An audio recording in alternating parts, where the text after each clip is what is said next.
Hello everyone and welcome back to my channel. This week's video is the start of a mini-series on my channel where we will be completing a project from start to finish.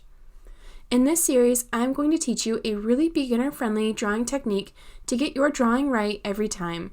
Then I will show you how I prepare my paper and transfer my drawing when I start painting. And then finally, I will talk you through the entire painting process. I want to break down each step of the process in a video so that you can see the steps I take from sketching to finished painting. This video will be about the very first step, the drawing, and a very simple technique that you can use to get your drawing right every time, from proportions and basic shapes all the way to the finishing details. I will talk about our materials as we go in this series, but if you want a detailed list, I will have everything linked in the description box down below. Also in the description box is a link to my Patreon page. There you will find full-length versions of these tutorials as I talk through each of my steps in real time. Also on Patreon are all of the assets you will need to complete this project, like the reference photos, my own personal drawing for you to use, color swatches, project notes, and of course a real-time video of me explaining each step. For so many artists, the sketching and drawing stage seems so daunting. Just staring at a blank page and trying to figure out how to get your thoughts, ideas, and subjects down properly. It can be really difficult to know where to start, how to get your proportions right, and how to make sure that you are accurately drawing your reference photos. In this example, I'm going to show you how to use a grid to get the drawing just right. This is a very beginner-friendly technique and one that I highly recommend for those who want to learn how to draw. Using a grid to get a drawing just right is nothing new. However, it's a technique that not many beginners know about, and it can be a very valuable tool. There are different reasons to use this technique. For some, it's accuracy all the time. Others, it can be for detail, and for some, scale.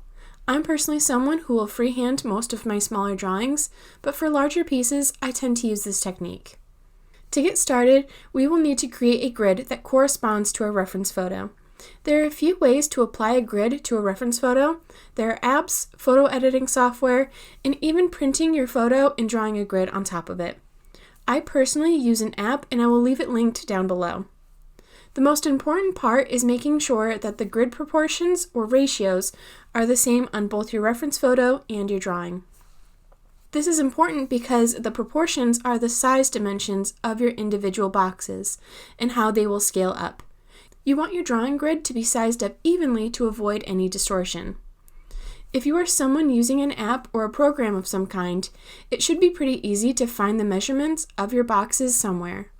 If you are drawing your own boxes, you can decide on your own measurements as you're drawing it. Either way, you can turn those measurements into a ratio. I personally choose to use squares most of the time because it's the easiest to remember and to work with.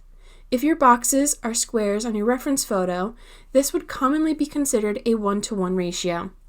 This ratio means that the measurements are the same in both height and length.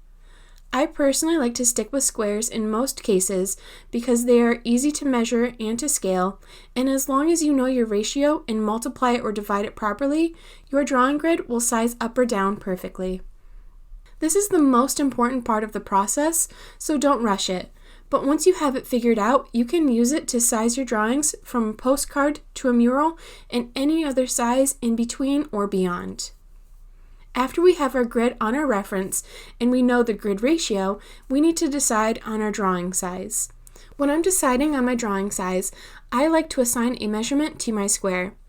This measurement has nothing to do with the reference photo's actual size and more to do with how easy it will be to multiply. I usually choose a 1 inch to start, but this will vary based on the size that you want for your project. If our reference photo is a total of 4 boxes by 6 boxes, and we assign a measurement of 1 inch per box, our reference photo is given the dimension of 4 by 6 inches. If we want our drawing to be 4 by 6 inches, then we will keep our measurements the same and do each measurement an inch apart. If we want our drawing twice that size, or 8 inches by 12 inches, our measurements will be 2 inches apart, and so on. We just need to keep our multiplier the same, meaning we multiply the ratio by the same number. In a 1-to-1 ratio, as long as the measurements are the same in both directions, our grid will come out perfect. I know this takes a bit of math, but once you get the hang of it, it's really quite easy. I personally like to stick with squares, but either way, I always stick to low numbers and easy ruler measurements like quarter measurements to avoid more complicated measurements. After we know the measurements, we can draw out our grid. I use a clear sewing ruler to do this so that I can clearly see my paper and the grid while I'm making it. This just helps me be extra sure that everything is staying even on my paper. I also like to use basic drawing paper and not my finished project paper. This is to avoid damage to the nicer paper with mistakes and tons of erasing. I personally buy my sketchbook paper on a roll because it's so economical. I like to do larger drawings, and larger sketchbooks can get pricey quickly. I get hundreds of feet of paper for the same price as an inexpensive sketchbook that may only have around 20 sheets. You can of course use whatever you have on hand or are comfortable with, but I will leave my paper linked in the description box down below if you're interested. Now that we're done with the math and measurements, we can get into the fun part, the drawing. Gridding is one of my favorite techniques to teach beginners, and that's because it can work well with many different skill levels, schedules, and workflows. I'll explain this further as we go, but one of the reasons gridding is so functional for so many people is because it's broken up. One of the best parts of doing gridding is all of the small sections. I like to think of each of these boxes as their own mini drawing, and the best part is that these mini drawings usually only take a few lines to be finished. And it's very easy to feel a sense of accomplishment as you finish your squares or your mini drawings. Also, having these small sections to draw makes having a stopping and starting point very easy. You don't have to worry about where to start, what will be easiest, what is the best way to make sure you get everything right with the size or proportions, or how to fit in all of those little details. You aren't focusing on an entire drawing, an entire subject or scenery, you are just focusing on one box and one box only. I usually like to start in one corner and make my way through square by square and row by row. One of the other benefits to working like this is having stopping and starting points along the way. And it's very easy to pick up your drawing or to stop at any point. Whether you don't have a lot of time to draw, you have a very busy schedule, you have kids, or you find yourself only being able to find a few minutes here and there, you don't have to spend a lot of time trying to get your bearings on your drawing, trying to figure out where you left off, or figure out what you still need to do. You just pick up from the square you left off with. Some tips I have for working with a gridded drawing are to first block out any squares that won't have any subject detail in them. This won't always be true or be a useful tip. Some drawings will always fill the entire space, but with an illustration like this one, you may have some background that you can block out. Next is to have a system for going through your drawing. It doesn't matter what your system is. There is no right or wrong way to do this. Just make sure that it makes sense to you. If you are curious about how I work, I like to start in a corner of the drawing and work my way back and forth through my rows. I do occasionally extend my lines further than my boxes, but I will talk more about that later. Finally, my best advice is to mentally break apart your boxes. I like to figure out where my lines or details will be in each box. Are they halfway through the box? A quarter of the way? Do they just barely make it past the grid lines? All of these observations will go a long way in making sure your drawing is accurate. The more accurate your first squares are, the easier it will be for future ones to be correct. Just remember, if you are finding this difficult, perhaps the boxes are a bit too big for you to mentally break up. You can always use smaller boxes for your grid. The easiest way may be to quarter your boxes, especially if you already have your drawing grid made, but a new grid can be made if you don't mind making a completely new one. This is one of the reasons why I recommend not doing your drawing on your final project paper. There's no shame in starting over, believe me, we've all done it. No matter the square size though, there will be some work in mentally breaking up your grid squares. Do what feels most comfortable to you, but the most important part of this is observation. You really want to make sure that you are paying attention to all of the details and exactly where they should be in your square. Things I look for in my boxes are where my lines intersect my grid. shapes or angles created between my lines and grid, and detail placement location within my boxes. I know it sounds daunting, but again, these boxes won't have a lot of detail depending on the subject.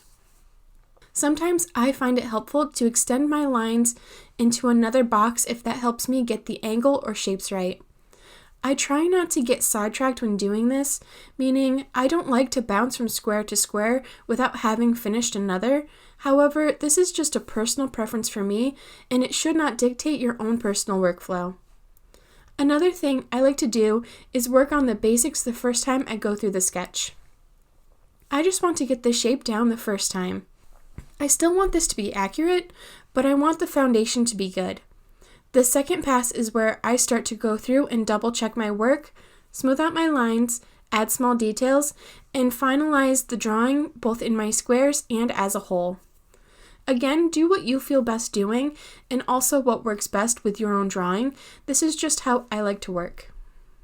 If you are curious about all of the decisions that I make during the drawing process, then the Patreon tutorial may be very valuable for you. It's already up and available to anyone who wants it, and it's completely in real time as I'm drawing and I'm talking you through the process. I really do go into a lot of detail about each decision I make, the line and shape detail I'm noticing in each square, and how I go through and visually break up my boxes to get the detail just right. Also on Patreon is all of the gridded references to follow along with this drawing, my personal gridded sketch to use for reference, and multiple real-time tutorials for this project where I talk you through the entire process. It's definitely a great resource for anyone who would like to take these YouTube tutorials even further. I have my Patreon page linked in the description box for anyone who would like to check it out. Really, at this point, you want to continue to work through all of the boxes in your own time. Again, I'm just trying to get my basic shapes right. Once I'm done, I take a little break before coming back for a second pass through my sketch. Once I come back with a fresh perspective, this is when I go through and start to double check my work. I make sure that my lines are right, my shapes are accurate, and my lines are smooth. Also, while I go through, I'm adding detail to my drawing. This can be anything from shadows, subject details, and any other helpful markings. I'm really trying to perfect my final drawing so that I can get it ready to be transferred to my final paper for painting or whatever medium I'm preparing to use, but in this case it's watercolor. One thing I would like to say is that this process took me a few hours to complete.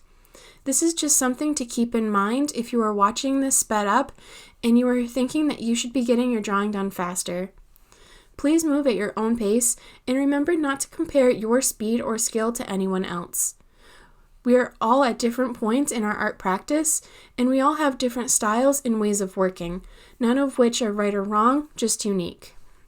I hope you found this video helpful. If you did, I would appreciate it if you would give this video a thumbs up, leave a comment down below, subscribe if you haven't already, and feel free to share this video with anyone who may find it helpful.